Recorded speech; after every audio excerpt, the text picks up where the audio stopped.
সারাদিন রোজা রেখে আজকের ইফতারিতে তৈরি করলাম গরুর মাংস আর খিচুড়ি।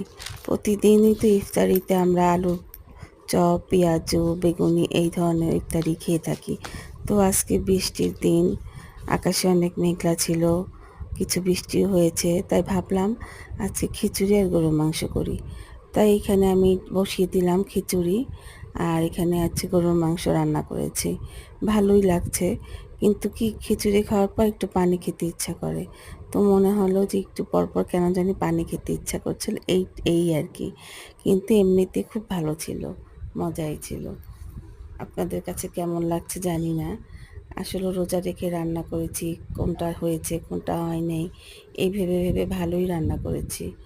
আল্লাহর রহমতে ভালোই হয়েছে, সবাই খেয়ে প্রশংসা করেছে। সবাইকে ধন্যবাদ।